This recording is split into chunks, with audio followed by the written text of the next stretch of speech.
আপনাদেরকে একটা টাকা পাওয়ার উপায় আমি বলে দেব, যাতে আপনারা খুব সহজভাবে প্রচুর অর্থ জীবনে পেতে পারেন।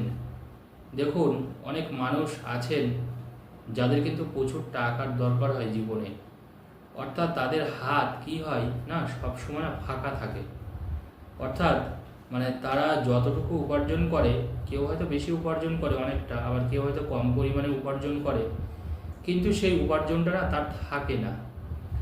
এবং দেখা গেছে সে কিন্তু অনেকগুলো কিন্তু ঋণ তার কাঁধের উপরে ঝুলছে, অর্থাৎ সে ঋণগ্রস্ত হয়ে গেল এবং তার কিন্তু আর্থিক উন্নতি কখনোই হয় না। ওই সাদামাটা জীবন আপনারা বলতেই পারেন, মোটা চাল মোটা ভাত বা মোটা কাপড় এইগুলো তার আছে। তো দেখুন, যারা আর্থিকভাবে ধনী হতে চাইছেন, যারা প্রচুর অর্থ চাইছেন, আজকে আপনাদের সেই উপায়টা বলে দেবো। দেখুন, আপনারা জানেন আমি আজকে এত বছর ধরে কাজ করি, প্রায় 20 বছর রানিং আমার কাজ। এবং আমি লক্ষ্য করেছি আমার অনেক ক্লায়েন্টও আছে যারা আমার কাছে প্রথমে এসছে। অনেক ক্লায়েন্ট, বিশেষ করে যারা আর্থিক সমস্যায় জর্জরিত, যে শাস্ত্রীজি একটা সময় আমি প্রচুর জীবনে কষ্ট করেছি, আমার কাছে কিছুই ছিল না বলতে পারেন। এখন মা তারার আশীর্বাদে আমার অনেক কিছু হয়েছে। দেখুন, এই কথাটা কিন্তু শুনতে ভালো লাগে। আবার আরেকজন যখন বলছে যে আমি এতটাই অশনীয় অবস্থা বা গরিব অবস্থা আমার, যে আমার ছেলেমেয়ের পড়াশোনার খরচ পর্যন্ত আমি ঠিকঠাকভাবে দিতে পারি না, এটা কিন্তু শুনতে কারোর খুব একটা ভালো লাগার কথা নয়, খারাপ লাগে। তো দেখুন, আমাদের প্রত্যেকেরই অর্থের প্রয়োজন হয়। এবার দেখা গেছে যে কিছু মানুষের ক্ষেত্রে সবসময় মনে রাখবেন যে কিছু গ্রহগত সমস্যা কিন্তু থাকে, বিশেষ করে আর্থিক জায়গাটা। তো অর্থের জায়গায় যখন কোনো মানুষের একটা দারিদ্র যোগ তৈরি হয়ে যায় বা সেই মানুষটা দারিদ্র দোষের শিকার হয়, তখন কি হয়, সে কিন্তু সবসময় অর্থ শূন্য হয়ে যায়। অর্থাৎ সে যতটা ইনকাম করছে, ইনকাম করে সে ধরে রাখতে পারছে না, বা তার চাকরিটা থাকছে না। 6 মাস চাকরি করলে 4 মাস তার চাকরি থাকে না বছরের মধ্যে। তাহলে 4 মাস চাকরি থাকে না, 4 মাস আপনাকে বাড়িতে বসে খেতে হবে, আপনাকে সঞ্চয় ভাঙিয়ে খেতে হবে। সেটা তো সম্ভব নয়। আপনি কতদিন খাবেন বলুন?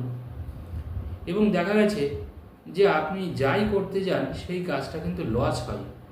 মোট কথা, আপনি সোজা কথা, আপনি লাভের মুখ দেখতে পান না। অর্থাৎ এই যে টাকা বা অর্থ কিন্তু আপনার কাছে একদম থাকে না। আজকে খুব একটা সহজ উপায় কিন্তু আপনাদের আমি বলে দেবো। যারা যারা এই চরমভাবে আর্থিক সমস্যায় ভুগছেন, যারা মনে করছেন যে হ্যাঁ আমিও জীবনে কোটিপতি হতে চাই বা আমি জীবনে প্রচুর ধনী হতে চাই, তাদের জন্য আজকের আমার কিছু পরামর্শ, জ্যোতিষের ভাষায় কিছু পরামর্শ, আপনারা এটা মেনে চলুন। আমি আশা রাখবো আপনাদের জীবনের উন্নতি কিন্তু কেউ ঠেকাতে পারবে না, এইটুকু আমি পরিষ্কার আপনাদের বলে দিচ্ছি। আপনার জীবনে উন্নতি হবে এবং আপনি আর্থিকভাবে আবারও কিন্তু প্রচুর অর্থের মালিক হতে পারবেন। যারা মনে করছেন ঋণগ্রস্ত হয়েছেন, তারাও কিন্তু করতে পারবেন। এবং যারা মনে করছেন যে যাদের কাছে ইনকাম আছে কিন্তু টাকা থাকে না, টাকা ধরে রাখতে পারেন না, তারাও কাজটা করতে পারবেন।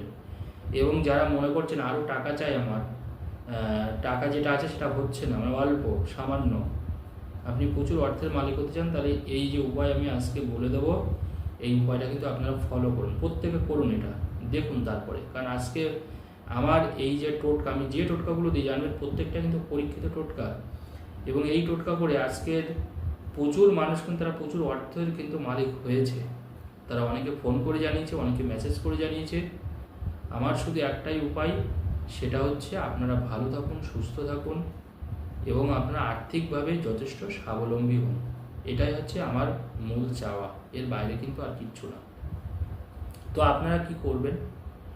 আপনারা যেটা করবেন, আর্থিকভাবে সমৃদ্ধ হতে গেলে সবসময় মনে রাখবেন আমাদের যেটা দরকার, আপনাকে যেটা করতে হবে, 12টা পদ্ম বীজ, হ্যাঁ আপনাকে কিন্তু আনতে হবে। এটা আপনি কোথায় পাবেন দুশ্চিন্তা করার কোনো কারণ নেই। যে কোনো দশকর্মার দোকানে, দশকর্মা ভাণ্ডারে, যেখানে ঠাকুরের জিনিসপত্র বিক্রি হয়, পূজা অর্চনার উপাচার বিক্রি হয়, সেখানে আপনি এটা পেয়ে যাবেন, অ্যাভেলেবেল। আপনি 12টা পদ্ম বীজ নেবেন, 12টা পদ্ম বীজ নেবেন, 12টা ধান নেবেন, ওই 1 ছড়া মতন ধানই নেবেন, ছোটো দেখে দেবেন, ওখান থেকে কাউন্ট করে নেবেন, 1টা 2টো করে, দোকান থেকে তো এরকম 12টা আপনার গুনে দেবে না, যদি দেয় তাহলে আপনি নেবেন। তাহলে 12টা ধান লাগবে, 12টা পদ্ম বীজ লাগবে, কি বললাম, 12টা ধান 12টা পদ্ম বীজ এবং 12টা কড়ি লাগবে। চেষ্টা করবেন লক্ষ্মী কড়ি আনার।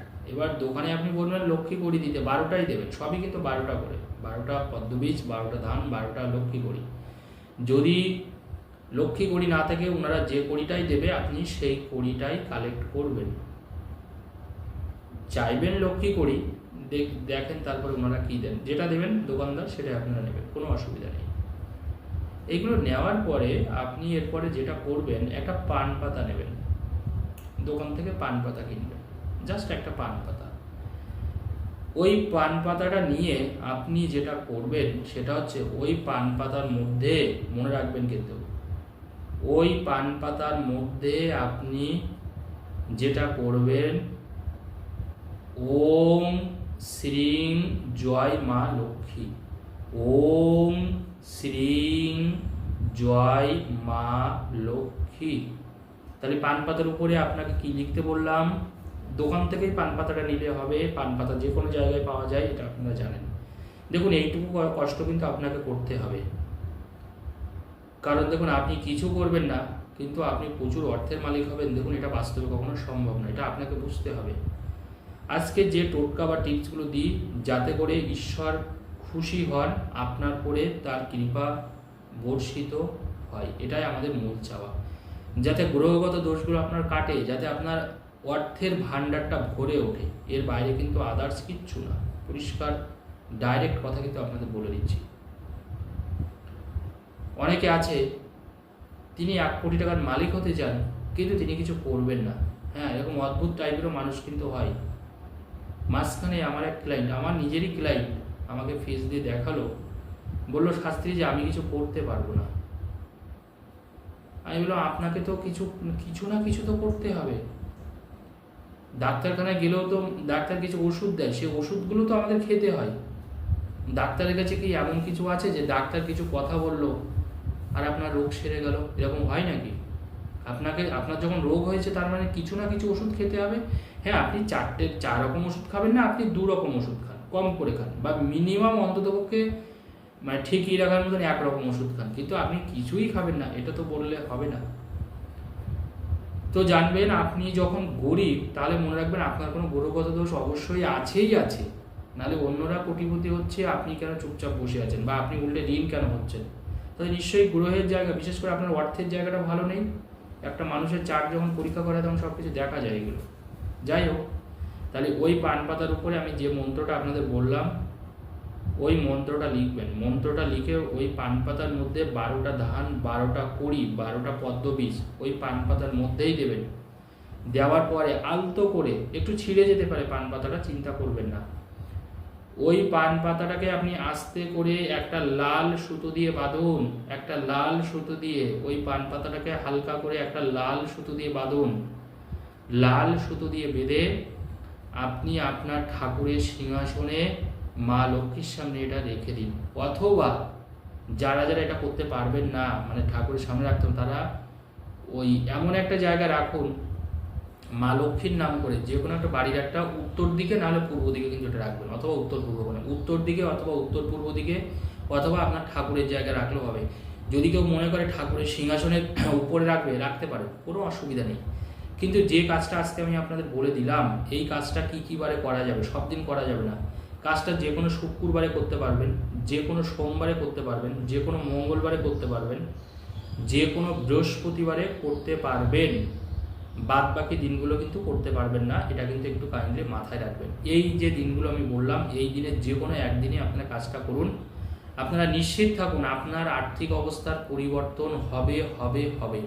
আপনি যত গরিবই থাকুন, আমি যে কথাটা বললাম দরকার হলে ভিডিওটা 2বার দেখে নেবেন, আপনার কিন্তু টাকা আসবেই আসবে। কাজটা করুন, অবশ্যই উপকার পাবেন।